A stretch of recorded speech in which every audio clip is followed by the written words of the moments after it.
Assalamualaikum warahmatullahi wabarakatuh. Yang terhormat Ibu Cynthia selaku pembina kami dalam pelajaran agama pendidikan Islam. Saya Yulia Rahma, di sini saya sebagai moderator dari kelompok 3. Sayalah yang akan memimpin jalannya presentasi hari ini. Sebelum memasuki materi, saya bersama rekan-rekan saya akan memperkenalkan dirinya masing-masing. Dari saya sendiri yaitu Yulia Rahma sebagai moderator, dan di samping saya ada saya Lika Rahmania, saya Vina Octavia Putri, saya Prilana Putri, saya Abu Kaisa. saya Jessica Ulia. Baik, itulah nama-nama rekan-rekan saya yang akan memaparkan poin per poin dari hasil diskusi kami. Langsung saja kita masuk ke materi pada bagian 1 yang akan dibacakan oleh rekan saya. Pengertian roja. Roja yang berarti berharap atau berharap maksudnya yaitu berharap mendapatkan ridho dan rahmat dari Allah Subhanahu wa taala. Berharap menurut Kamus Besar Bahasa Indonesia atau KBBI adalah berkeinginan supaya terjadi. Pengertian lainnya adalah segala kegiatan atau aktivitas kehidupan, baik ibadah yang bersifat hablum minallah atau ibadah yang bersifat hablum minannas, berharap mendapatkan ridho Allah Subhanahu wa taala. Pelaku roja adalah orang yang selalu menjaga imannya dengan ketaatan dan akhlak mulia untuk menunggu anugerah dari Allah Subhanahu wa taala. Raja juga harus diimbangi dengan khauf, yang artinya khauf takut kepada Allah agar tidak terjadi lalai. Baik, yang selanjutnya juga akan dibacakan oleh teman saya.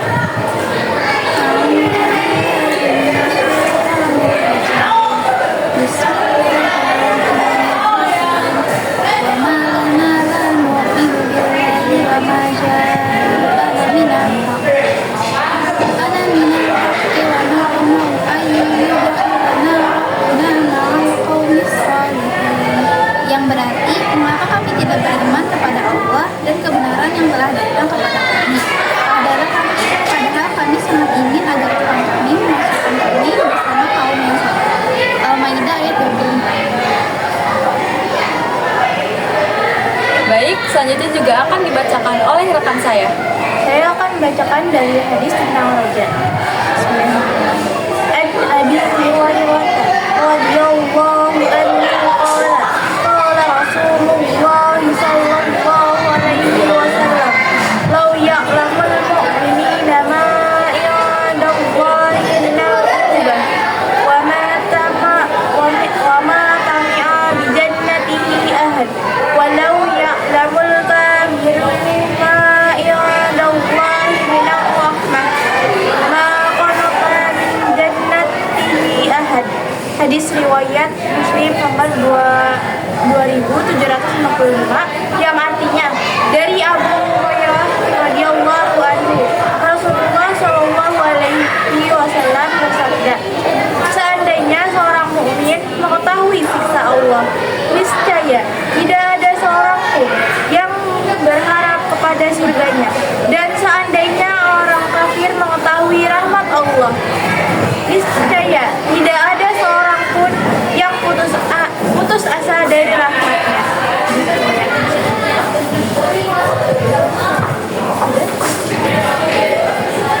Lalu juga akan dibacakan oleh teman saya. Perbedaan raja dan ramani. Perbedaannya yaitu yang pertama ada raja. Raja adalah harapan yang disertai dengan usaha dan tawakal. Orang yang bersifat raja memiliki optimisme yang kuat dan pantang menyerah. Sedangkan ramani adalah mengharapkan sesuatu yang diinginkan namun tidak dapat diharapkan keberhasilannya. Ramani dapat diartikan juga sebagai berpengalaman atau tidak pernah bersungguh-sungguh dan berusaha. Selanjutnya akan dibacakan oleh teman saya. Macam-macam raja. Kami menyebutkan ada 3 macam raja, 2 macam terpuji dan 1 macam tercela. 2 macam terpuji yaitu berharap pahala dan perbuatan baik, amal soleh yang dilakukan karena Allah Subhanahu wa taala. dan berharap ampunan dan kebaikan dari Allah Subhanahu wa taala. Satu macam tercela yaitu berharap rahmat Allah Subhanahu wa taala tanpa berbuat kebaikan padahal dosanya begitu banyak. Ini disebut dengan ghurur atau ketipu dan harapan palsu. Manfaat dan keutamaan raja akan dibacakan oleh rekan-rekan saya. Manfaat dan keutamaan raja. A. Mengekspresikan pengabdian dan rasa butuh kepada Allah Subhanahu wa taala. B. Raja merupakan perbuatan yang dicintai oleh Allah Subhanahu wa taala. C. Terhindar dari murka Allah Subhanahu wa taala. D. Dapat mengantar ke madam atau posisi derajat yang tinggi. E. Dapat meningkatkan tingkat makrifat kepada Allah Subhanahu wa taala. F. Menguatkan ikat hati dengan Allah Subhanahu wa taala. G. Penyemangat dalam ketaatan dan tetap tenang dalam kesulitan. H. Lahirnya sikap optimis dan dinamis dalam kehidupan. I. Tumbuhnya sikap tawakal dalam hidup. Oke. Selanjutnya ada contoh perilaku raja yang akan dibacakan oleh rekan saya. Contoh perilaku raja: bekerja dengan mengharapkan ridha Allah atas penghasilan yang ia dapat, bersedekah dengan mengharapkan ridha Allah Subhanahu wa taala, tiga membantu orang lain tanpa pamrih dan hanya mengharapkan ridha Allah Subhanahu wa taala. Kesimpulan dari presentasi kami yaitu adalah raja merupakan perbuatan yang dicintai oleh Allah Subhanahu wa taala dengan hati yang ikhlas sehingga menumbuhkan rasa senang. Jika berharap kepada Allah Subhanahu wa taala tetapi tidak melakukan perbuatan kebaikan, maka disebut sebagai harapan palsu. Seseorang yang menerapkan perilaku raja tidak akan mudah putus asa karena selalu berusaha walaupun belum mendapatkan keberhasilan. Ketahuilah, semakin banyak yang diminta oleh seorang hamba, semakin cepat pula cinta Allah Subhanahu wa taala. Tentu kita semua berharap agar kita bisa menerapkan perilaku ini. Terima kasih atas atensinya teman-teman. Sampai jumpa di diskusi selanjutnya. Wassalamualaikum warahmatullahi wabarakatuh.